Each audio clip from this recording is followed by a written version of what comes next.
हर रात पिता अपनी कार में पानी का एक कप रख देते थे। वो अपने बेटे से कहते, पहाड़ की चढ़ाई जितनी तेज हो सके चढ़ो, लेकिन एक भी बूंद पानी गिरनी नहीं चाहिए। बेटे को पता ही नहीं था कि ये उसके पिता का उसे ट्रेन करने का सीक्रेट तरीका था। एक दिन एक professional race car driver petrol pump पर आया। उसने कहा कि उसकी निसान GTR पिछली रात एक पुरानी AE86 से हार गई थी। वो कार कोनों को इनर्शिया ड्रिफ्टिंग से ऐसे पार कर रही थी जैसे ग्रेविटी का कोई असर ही ना हो। वो इतनी तेज थी कि पीछे बस एक टोफू शॉप का साइन बोर्ड नजर आया। GTR ड्राइवर को अपनी हार पर यकीन नहीं हुआ और उसने उसी रहस्यमयी AE86 ड्राइवर को दोबारा रेस के लिए चैलेंज कर दिया। लेकिन वहां काम करने वाला जवान लड़का सिर तक नहीं उठाता। उसे किसी से रेस करने का शौक नहीं था। उसका बस एक ही मकसद था, टोफू की डिलीवरी जल्दी और सही समय पर करनी। हर सुबह के अनगिनत डिलीवरीज के दौरान उसने धीरे धीरे बेहतरीन ड्राइविंग स्किल्स डेवलप कर ली थी। शुरू में वो सुबह 4 बजे निकलता और 5 बजे लौट आता। 2 साल बाद वो 4 बजे तक वापस आ जाता। अब तो पहाड़ की पूरी चढ़ाई वो सिर्फ 4.5 मिनट में पूरी कर लेता था। वो एक हाथ से भी सबसे तेज मोड़ों को बिना गलती के ले लेता था। लेकिन एक दिन जल्दी में उसने टोफू को नुकसान पहुंचा दिया। पिता बहुत नाराज हुए। उसी रात उन्होंने फिर से कार में पानी का कप रखा और सख्त लहजे में कहा, इस बार एक भी बूंद नहीं गिरनी चाहिए। उस दिन के बाद से बेटे की ड्राइविंग और भी स्मूथ और प्रिसाइज हो गई। वो इतना डर गया था कि कहीं पापा को पता न चल जाए कि वो रेस करता है,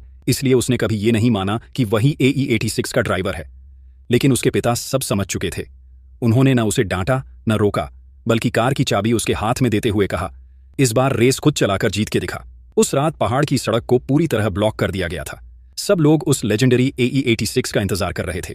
जब कार का विंडो नीचे गया तो क्राउड हैरान रह गया। ड्राइवर तो एक नौजवान था जिसे सबने समझा था कि उसने अभी अभी ड्राइविंग लाइसेंस लिया होगा। किसी को यकीन नहीं हुआ कि वही GTR को हरा सकता है। काउंटडाउन शुरू हुआ। GTR बिजली की तरह निकली और आगे निकल गई। AE86 ड्राइवर शांत था, उसका हाथ स्टीयरिंग पर बिल्कुल स्टेडी। सीधी सड़क पर GTR आगे थी, लेकिन हर मोड़ पर AE86 थोड़ा थोड़ा पास आ रही थी। GTR ड्राइवर ने हर टर्न पर परफेक्ट कंट्रोल रखा, फिर भी AE86 उससे तेज कॉर्नर ले रही थी। वो हर बार उसके पीछे ही नजर आती। फिर आया फाइनल चैलेंज, 5 बेहद खतरनाक हेयरपिन टर्न्स एक के बाद एक। AE86 ने स्पीड बिल्कुल कम नहीं की। सबको लगा अब तो ये उड़ जाएगा पहाड़ से नीचे। GTR ड्राइवर बस स्टेडी रहना चाहता था ताकि जीत सके, लेकिन तभी टायरों ने चीख सी मारी। AE86 ने ड्रेनेज गटर को यूज करके ड्रिफ्ट मारी और कॉर्नर पार कर लिया।